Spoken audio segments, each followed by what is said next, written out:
Hi, everybody. My name is Matt Cook. I am the director of the Center for Healthy Churches. I'd like to welcome you to this web series that's designed to help congregations that are in the midst of pastoral transition.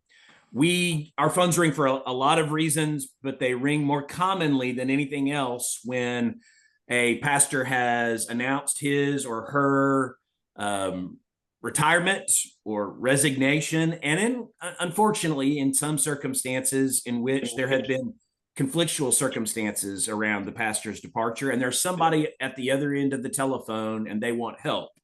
We can't answer every question with this web series, and we're not going to try, but what we are going to try to do in this episode and in several episodes is give you some very practical wisdom to kind of keep you out of the ditch, to kind of help you get started.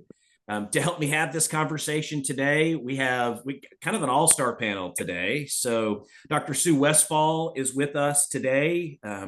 She is part of the Presbyterian Church of the United States. She has served in a lot of different places. I was kind of reviewing that, Sue. I bet not a lot of people have been in Buffalo with those winters, Denver with the mountains, and now Tucson, and now she is the executive presbyter of the Shepherds and Lapsley Presbytery, which sounds like a pub in England, but it's really just a great group of congregations, Presbyterian congregations in and around Birmingham, Alabama. Sue, welcome. Glad you're with us today. Dr. Reginald Wells, not quite as well traveled, but a long list of responsibilities. I'm not going to name them all. Very involved in leadership among missionary Baptists in the state of North Carolina, among the General Baptist State Convention of North Carolina, author, preacher, all around great guy, still pastoring a church in Eastern North Carolina.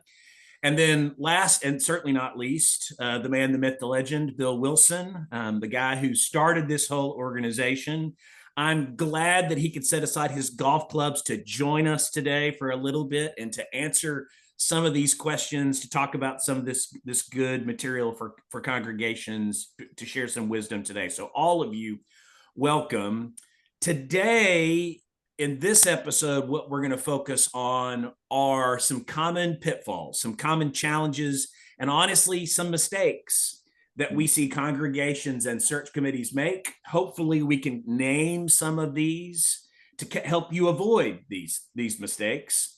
We're going to kind of walk through them chronologically through the transition. So what I want to start with is at the very beginning, in the early stages, in the days after a pastor has announced her or his resignation or retirement or departure, what are some challenges? What are some pitfalls that you see congregations and search committees kind of struggle with a little bit? Go ahead. Sue, you got one? Yeah. First of all, if you are watching this or if you're on a search committee, I just want to say, praise God, because it was God who chose you to be on this committee through the voice of whatever body that was. But you clearly have the respect of the people of your organization, and that's really important. And it's a centerpiece of the authority and power that you have to be a faithful steward of this task.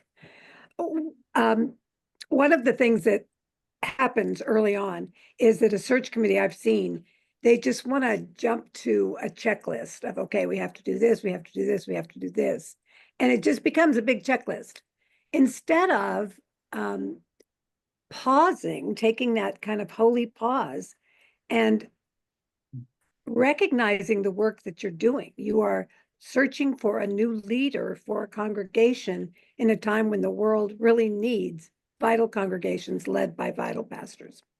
So one of the things that I like to do at the beginning of a search process is, and I picked this up from an old Ironsides episode. Many of you are way too young to know who that is, but I have the group picture their next pastor. Picture them in the pulpit, at a bedside, leading a march downtown. Well, maybe it wouldn't be imagining that, but just picture them. Who are they? Kind of try to fill in the details as much as you can. And I give them a moment to do that. And then I say, okay, forget that. Just wipe that image out of your mind, because you don't know who the next person is. I find that this brings people up on, oh yeah, I kind of did really come into this with expectations. And then I invite them to do a kind of prayer where you put your hands out open and pray together. Oh God, here are my open hands. Please pluck out of them what you do not want me to have, so that I can receive what you have to give. I love that. Yeah, when we walk alongside search committees, one of the things that we stress, kind of the language that we use, kind of ties into Jesus' prayer of relinquishment. Not my will, but yours be done. And as I was watching you do that with your hands, Sue, that's exactly what came to mind in a lot of ways. Easy to say, harder to do, but they're probably not going to do it if we don't, nudge them to think about it. Somebody else, what other challenges, what other pitfalls do you see in the early stages of the process? Matt, I think one of the things I've discovered in the process of not only with the lack of prayer or discernment, it's a lack of communication between the search committee, a search team, and the congregation. It becomes very insular, where the committee feels that everything has to stay in the room. There's no communication. They only communicate with themselves. And so the congregation is left in the dark. And when you leave someone in the dark and the lack of communication, things are made up. Rumors, rumors are circulated. There's a mistrust between the congregation. I've seen where the congregation and the search team, folks don't trust the search team. They feel like they're doing things that's untoward. A resistance even to the new minister, the potential minister can. I've seen that happen because the congregation was left in the dark. The search committee did not correspond with them. There were no meetings. They just met. They were appointed. They met. And so I think a lack of communication, poor communication, leadership fails to keep the congregation informed. That is very key, very key. I've experienced a situation where no one ever talked to the congregation. They just presented the candidate the day of, and there was a lot of resistance. As a matter of fact, that process had to be restarted because they felt that it was forced upon them. Reggie, one of the things that often happens, I think you're right, is that if there has been any sort of a negative experience with the previous pastor, it lowers the level of trust significantly in the congregation. And so you really, on those occasions, you must be very transparent and honest and forthright, or it really does come back to haunt you. I agree, Bill. Thank you. Yeah. I totally agree. Yeah, and the data backs that up too, right? The two key ingredients for a congregation to kind of move successfully through transition.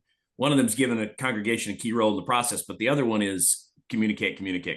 Like you almost can't over communicate. So, Bill, what about you? Do you see any early stage pitfalls for congregations?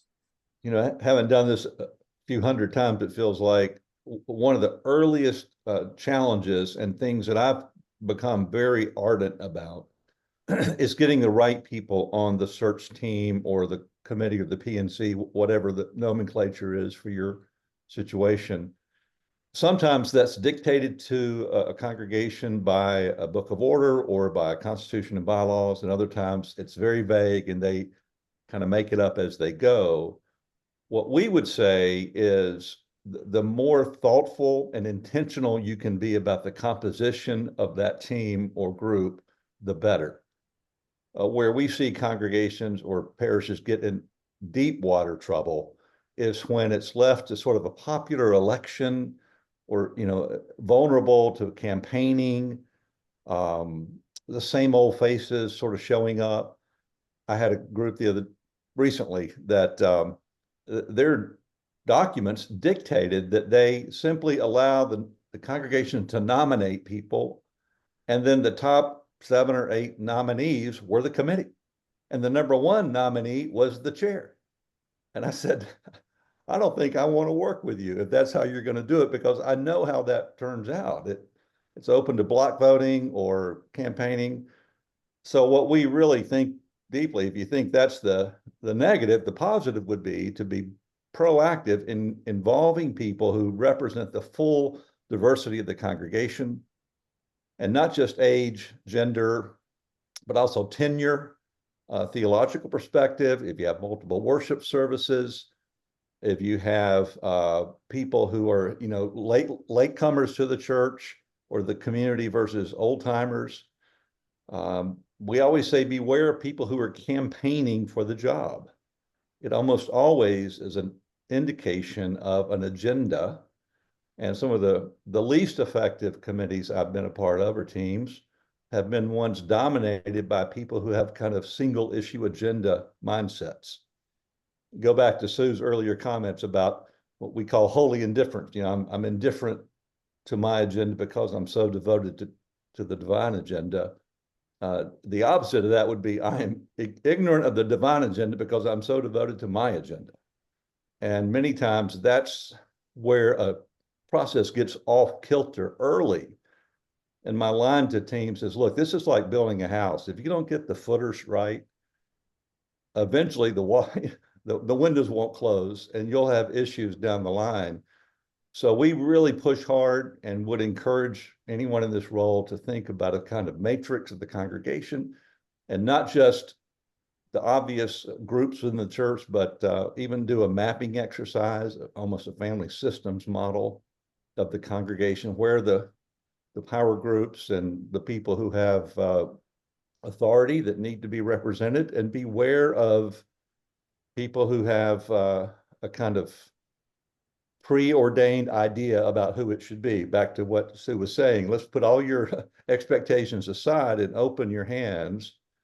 And if somebody can't do that, they don't make a good team member. And if someone can't play nice with others, honestly, if they're a bully or if they are immune to insight, we often look for people like that and say, let's let them do something else. They can take care of the yard or something, but let's not let them be at a seat of power in a transition season. So that's one of the things I see often, that if you get it right, a lot of things begin to fall in place in a healthy way. So I want to switch from the early stages now kind of to the middle stages. So, the pivot, if you're listening, if you're on a pastor search committee or a pastor nominating committee, we're moving out of those early days and weeks in which you're trying to figure process out, to now you're actually kind of in the heart of the work in a lot of ways.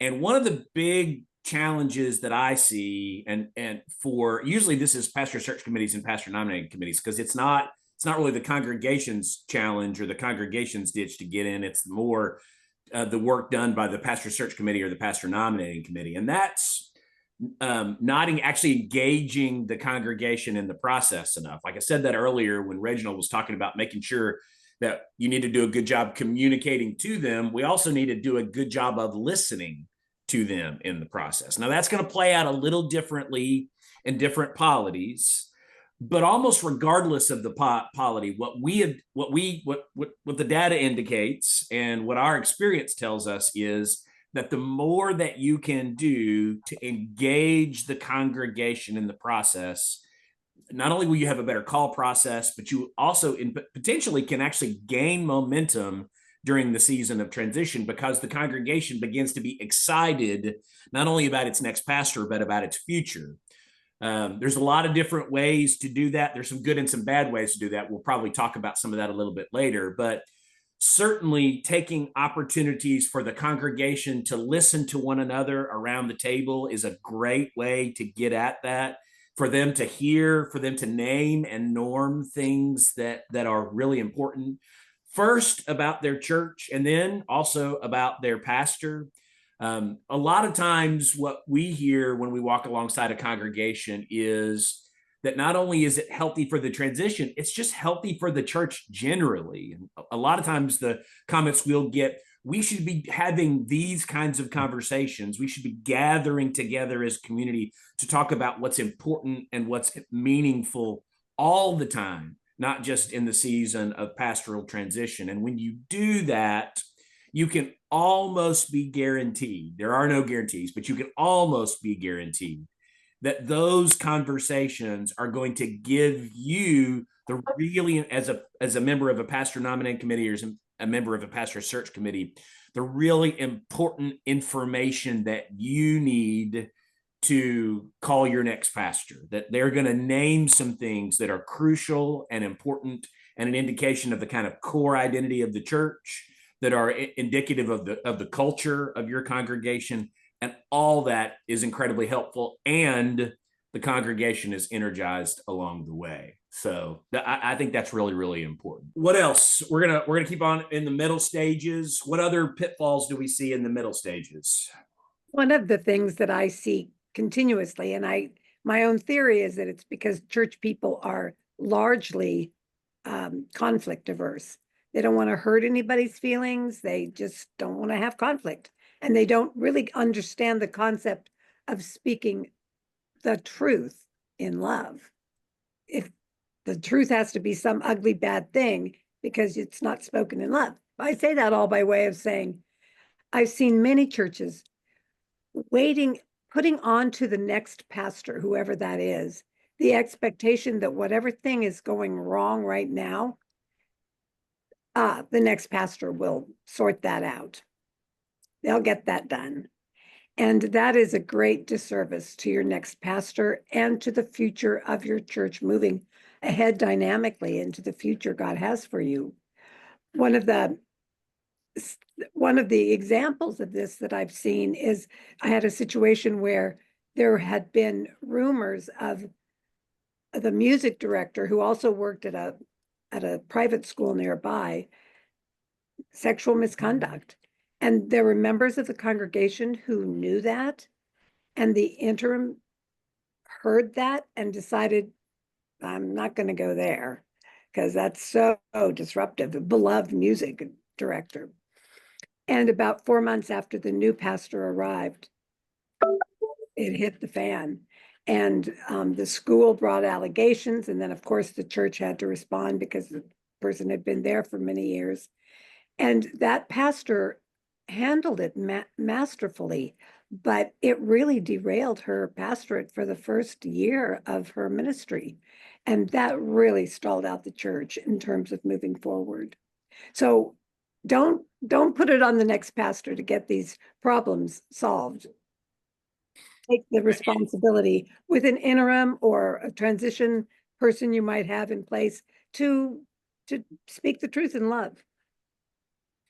Yeah, I tell pastor search committees and pastor nominating committees, you really want your next pastor to be putting their primary energy in the early months of their tenures into relationship building and learning the congregation, not to problem solving, because problem solving requires you to use some of your relational capital, and you hadn't built enough of it up to be using it at that stage. So, I would say to you, if you're a member of pastor search committee or pastor nominating committee, don't expect your pastor to walk in the door and be leaping tall steeples in a single bound, right? That is a recipe for, just like Sue said, to stalling the tenure or to losing traction as that person's trying to build relationships. So, all right. What else? What other kind of middle stage processes? Go ahead. Yeah, go ahead, Bill.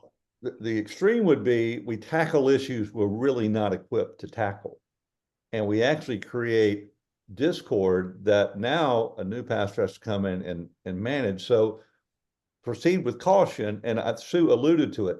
Use your interim. Use an outside consultant. Use somebody to help you do this well so that you don't, just trying to take a quick shot at it probably isn't going to help as much as it might hinder. And be very thoughtful about it. And, there are people who can help you do that, but please don't kick the can down the road just out of a fear of conflict. But also add that, once you address those issues, be prepared to deal with them. Just don't leave them out there you've uncovered some things, you've discovered some things. Be prepared to have a solution to those things that you've discovered. Bill, I hear you say, and honestly, every time I hear you say it to a search committee or to a pastor nominating committee, it almost always gets raised eyebrow because it surprises them so much. But I wanted you to talk about it for a second. One of the things advice that I've heard you give a lot of times is don't go straight to sending surveys out into the congregation. Talk about that a little bit. Why do you tell Right. committees that? Right. And it does get a lot of pushback because the way we did it before, quote unquote, was we sent out a survey and pulled together a laundry list of qualities and went after them. So here's my understanding of surveys. Surveys are a kind of a social contract. We ask you for your thoughts or opinions. You tell us, and what's your assumption? Your assumption is, I told you. Now go find that person that I just told you about. And so then you come back, instead of a candidate A, you bring a candidate B, and I'm disappointed because I thought I told you I wanted, someone with 47 years experience, 30 years of age, whatever it was. And it creates this kind of unrealistic set of expectations. So I'm a pretty increasingly, I warn congregations off from early surveys because the tendency is often to let the survey do our work for us. And what it actually does, I think, is it creates a set of unrealistic expectations. So rather than simply a paper survey or online or whatever tool you want to use, don't. Instead, we've alluded to it earlier, talk to each other and not tell each other what you want, but together come and listen to one another and try to discern what we need. So surveys tend to give people what they want.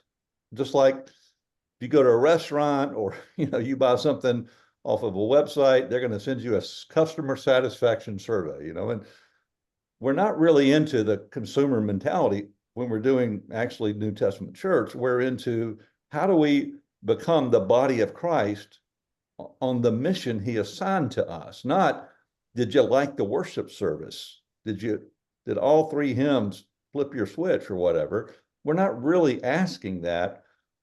So the question we want to shift from is not what do we want, but what do we need? And that's a big difference. Surveys tend to answer the first question. What I find, and I think Matt and Sue and Reginald and everybody else would agree, in conversation, we discern, thinking about discernment, we discern what it is God needs from our church in the coming season of life, and thus what we need in a pastor. And what we need may not be what I want. I often say usually it's a significant number of senior adults, do you want someone just to engage with you, or do we need someone to engage with a wider swath of the community in terms of age and gender? And they go, well, yeah, we want that. We want both. Well, which do we need? How do we think less like a consumer and more like a disciple?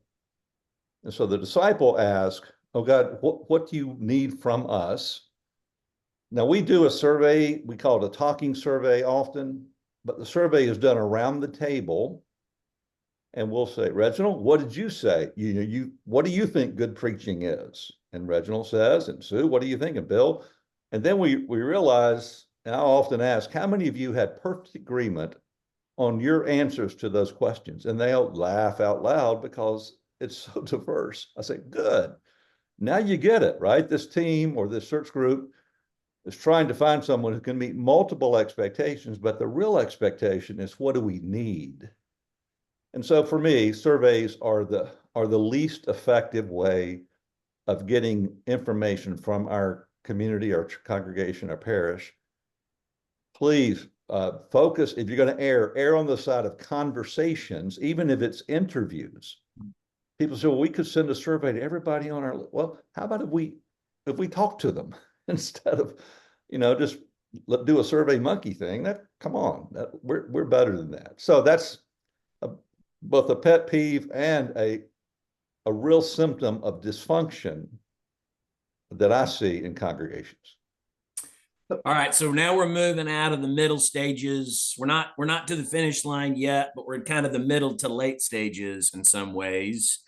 So in this stage, when pastor search committees, pastor nominating committees have been working for a while, right? And maybe the clock has been moving for a while and everybody's feeling it for a while at that stage. What are some of the challenges and pitfalls that you see in this stage? Reginald, what do you see in this stage? Little congregational input. I think that is very, key. Going back to something that Bill stated about the surveys, we think that we're getting their input, but I've discovered you start looking at credentials based on experience, or it's solely on credentials or experience, but not really on the minister's ability to relate to the congregation's unique culture. I think that is very key.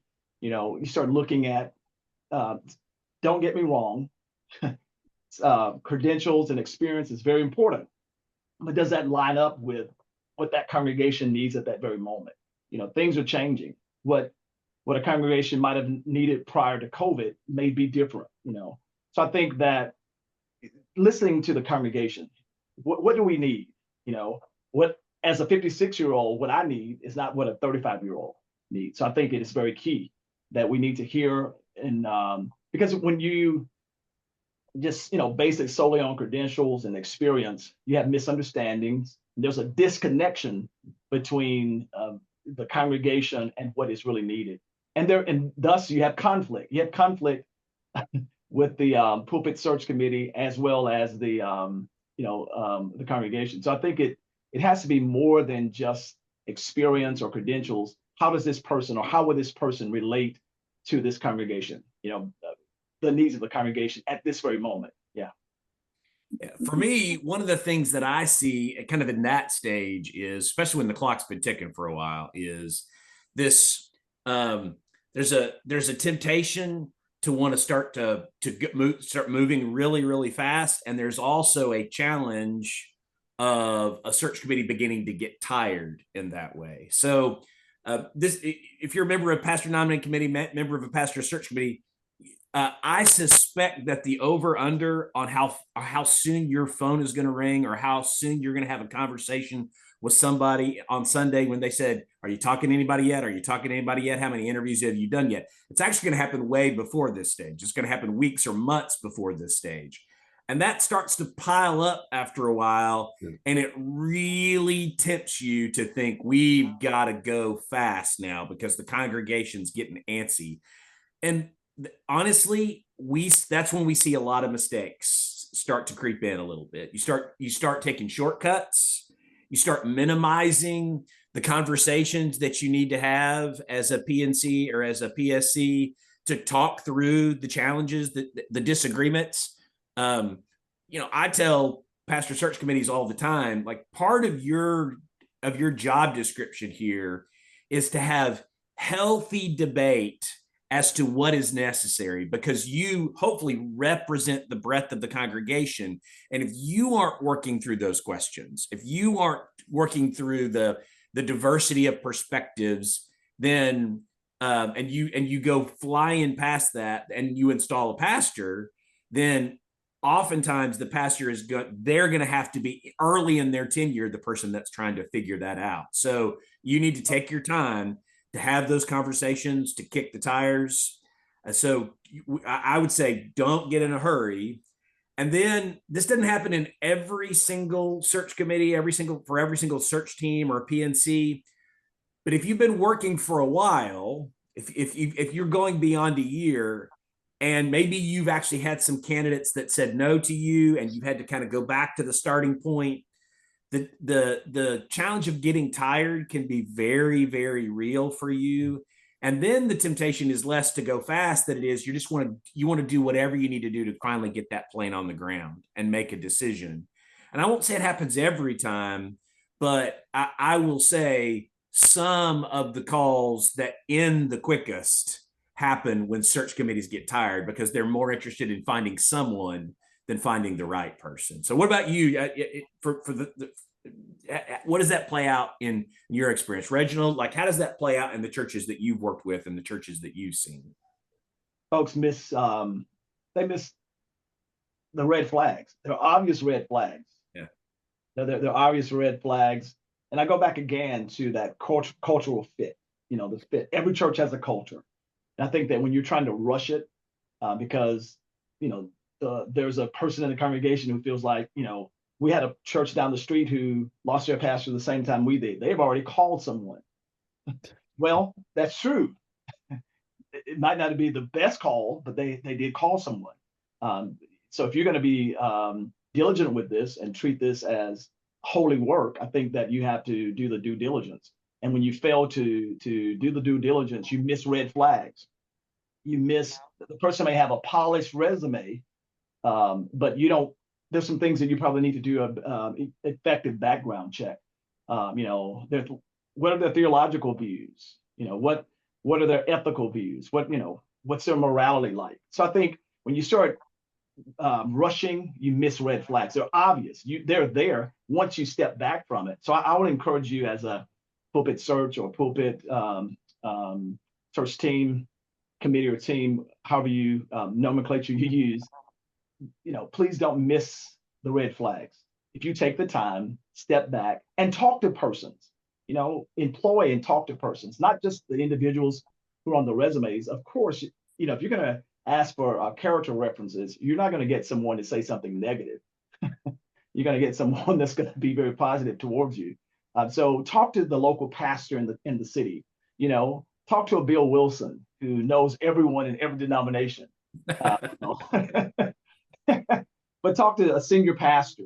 He or she will have, or a denominational leader, of the presbytery or an association who can give you the true story behind that individual.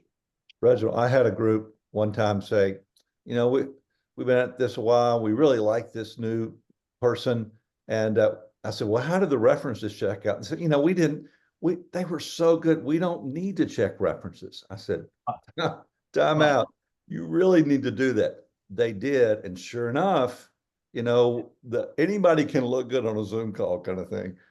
And they pretty quickly realized, boy, we almost walked into a trap on that one. So yeah, shortcuts and getting in a hurry, tough stuff. Well, and I think there are places in the process where, as Matt was saying, you want to just hurry up to the finish, or as Reginald pointed out, you miss glaring red flags. I've seen that happen.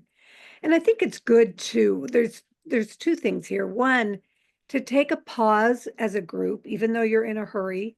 As a friend of mine used to always say, Sue, when you're in a hurry, slow down. To just take a moment, slow down, and begin to formulate really good questions. Right. I think one of the keys to this process is the search committee being able to formulate questions that go beyond the surface, that go beyond just the right answer or the wrong answer.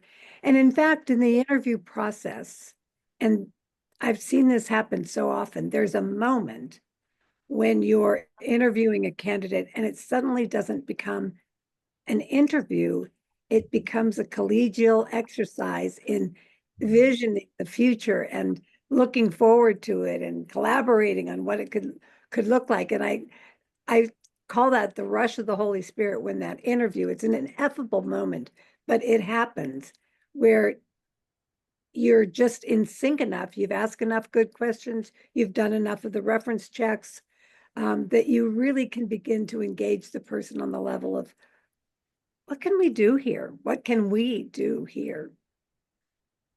So it's staying in that kind of same time frame. What other challenges do you see? What other pitfalls do you see? Bill, what about you? What in that stage of the process? We're not yet to the finish line, but we've been at it a while. What challenges do you see for pastor search committees and pastor nominating committees? Yeah, probably at that stage and really across the stages is the temptation to kind of what I call a pendulum swing call.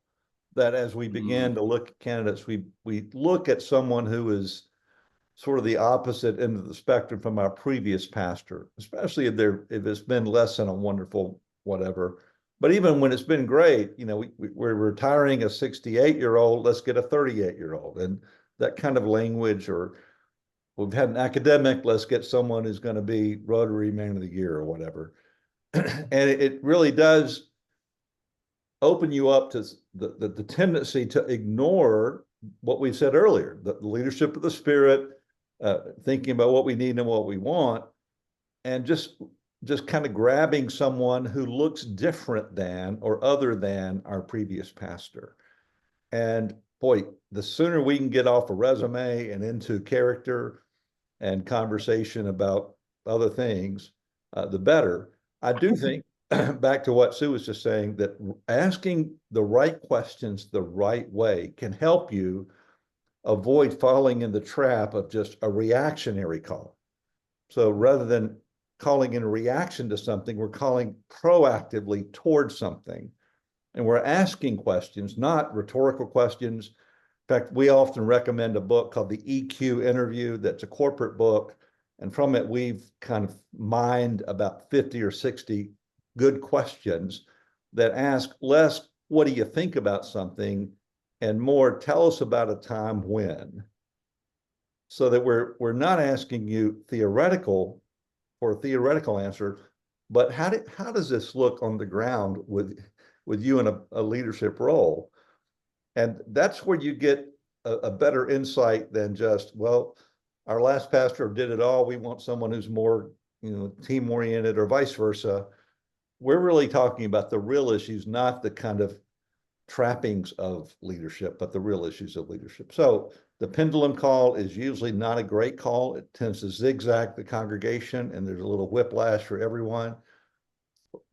Focusing on mission, who are we? Kind of what Reggie said earlier. Where are we? I say, who are we? Where are we? Where are we going? Those three questions are the central questions you got to answer before you start talking to people. Yeah. That's what I was thinking about. So, Reginald talked about this earlier, like when that pendulum swing ignores what Reginald was talking about, the culture of the congregation, right? Which is that enduring thing that has to shape the call of almost everyone that's going to go serve in that congregation. So that you bounce from skill set to skill set and ignore the things that must be true almost no matter what. And that's a problem in my experience working with search committees. So, all right, I want to move from the mid to late stages now to the late stage, right? We are headed towards the finish line at this point. So, when we work alongside congregations, one of the pastor search committees, pastor nominating committees, one of the things that we talk about a lot, and one of the challenges that I've seen in search committees is, you've done all of this hard work to get to this place. You've worked really hard to decide what you're looking for. And then in the moment, in the interview process, something that the search committee or the nominating committee hasn't coalesced around, hasn't named as something that's important, one person begins to silently inject that into the process. We call it a shadow profile, if you will.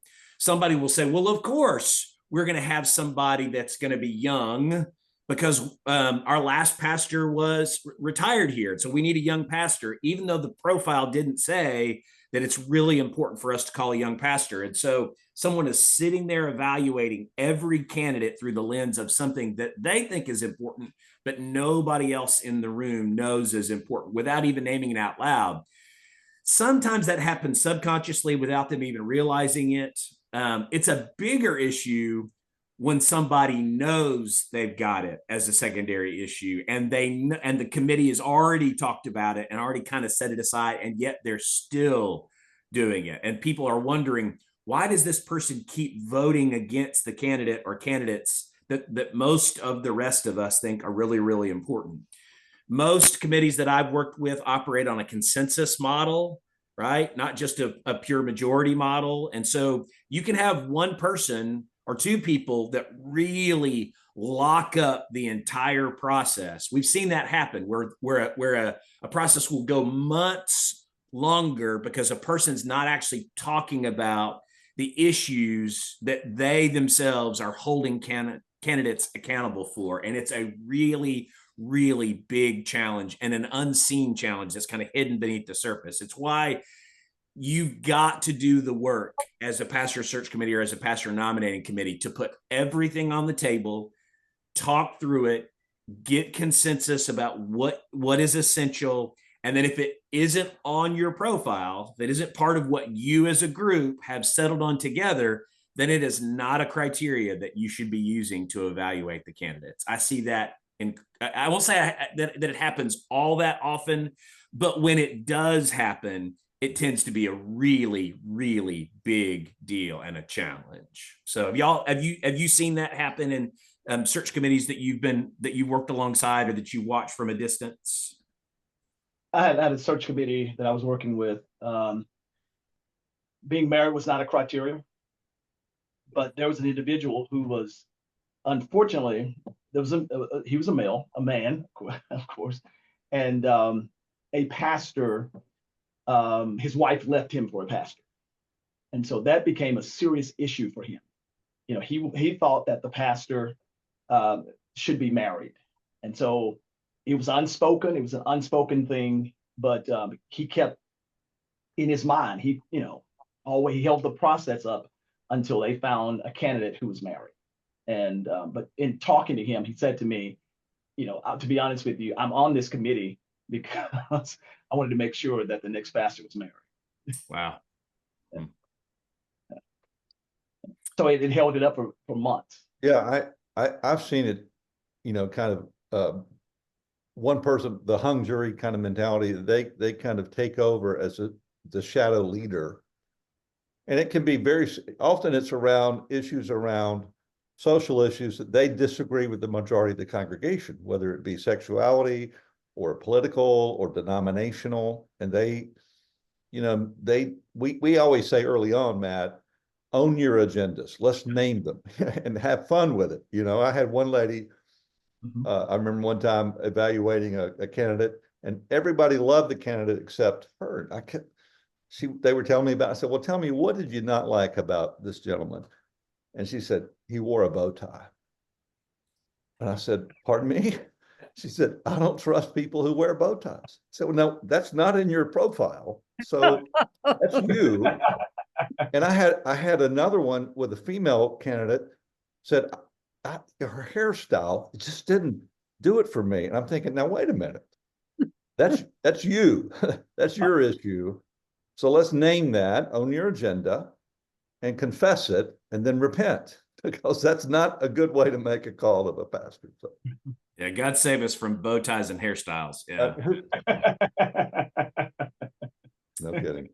All right. What else? What other? Well, actually, I want to go back to something because Reginald talked about this a little bit, and I want to give it a little bit more attention a little bit. So Reginald earlier was talking about that, that while resumes are important, that kind of standard credentialing is not nothing. It's not everything. Bill, Sue, I wonder, in your experience, how often do you see search committees get bogged down in those issues to the detriment of other things that are every bit as crucial and maybe in some ways even more important? Yeah, I'll start, and so you jump in, because this is where we spend a lot of our time. One of the early things I usually say to a team is, like, I understand you think a sermon is 90% and the rest of the job is 10%, right? And they, yeah, sure. I say, probably by the time we get through this, you may invert that. And not to diminish sermon. As a pastor, I live to preach. That was the reward for putting up with Monday to Saturday. But we early on have to help them shift their thinking from pulpit performance to pastoral leader and shepherd. And to do that is not an easy thing, because they tend to overvalue preaching. And thus, oftentimes they overvalue resume and credentialing. Now, and I'm with you, Reg. That's all important. All that matters. But my line to them is, let's get you off the resume as quickly as we can and into relationship. We want to think about, how do you engage relationally with this candidate, not just watching videos or listening to sermons or even visiting. And so, one of the things we say, Matt, often is let's pivot from the kind of surface issues that often are how committees make their decision to what sort of a three-legged stool of emotional intelligence, and that's pretty widespread and understood, and you help people with that a bit. We've also coined the phrase SQ, EQ for emotional, SQ for spiritual intelligence. And I say, that's how well does this woman or man embody the fruit of the Spirit? Do they actually look and talk and act like Jesus? Because a lot of people don't who sort of claim the name. So SQ, and there's a way to go at discerning that. And then MQ would be missional intelligence. Do they know how to do church in the 21st century? Because a lot of folks are still doing church in the 20th century, and we're a fourth of the way through the 21st century, by the way. So have they adapted? Do they have an adaptive leadership mentality? Can they take core strengths and values and adapt them to the new setting? So EQ, SQ, MQ, rather than I like the sermon. Yeah. Or he's got a degree from X or she's got a degree from Y. Wait a minute. That really isn't the best way to evaluate someone's gifts and talents and their fit for your context and your situation. So, Sue, what about And you? I have seen that the SQ and the EQ there's ways of getting at that, but the MQ, this is a downfall, I think. Yeah. And my counter to that is if you keep your mind focused on the mission you believe God has for this congregation, then the questions you ask, the ways you engage should all be reflective of that mission and towards that mission, because God knows the world needs the church's strong witness of Christ's love and forgiveness and mercy and justice. And you miss an opportunity to meet those crying needs if you don't focus your setting around the mission God has for you, because God has a mission for you. amen. So we've spent about the last 45 minutes or so naming some of the challenges that we see, some of the pitfalls there. We've seen some committees stumble along the way. Hear us say to you, and this is the way that Sue started us off, and I want to kind of go back to it in a lot of ways. First, thank you for the hard work that you're doing, and if you're serving in that role, you're there because your church loves you and your church respects you, and they trust you to help them make a good decision in this process, or bring someone that the church will have the opportunity to decide on. We get that. We get that that's a significant responsibility. So hopefully we've offered some wisdom today that could help. We love it when our phone rings and we're given the opportunity to walk alongside congregations in this season. We think we have some wisdom to offer. We even have a track record that indicates that 97% success rate in terms of helping congregations call a pastor that not just begins well, but stays and is happy, and the congregation is happy. So that's how we define success. We can help your congregation start well to answer those questions at the beginning part of the process that gets you on in and get you moving forward. We can help you engage your congregation in the process, which we think is a key indicator of the health of the process and the future prospects of your congregation. There are a lot of resources that we can offer toward that end. So if you think we could be of assistance to you, or you just like to take a look at some of the ways that we talk and write about these things, then come and find us at chchurches.org. We'd love to share our resources with you and help you if we can. Thanks for your time. Hope this was helpful. Matt, can I say one more word? Absolutely. I want to echo something Sue said earlier.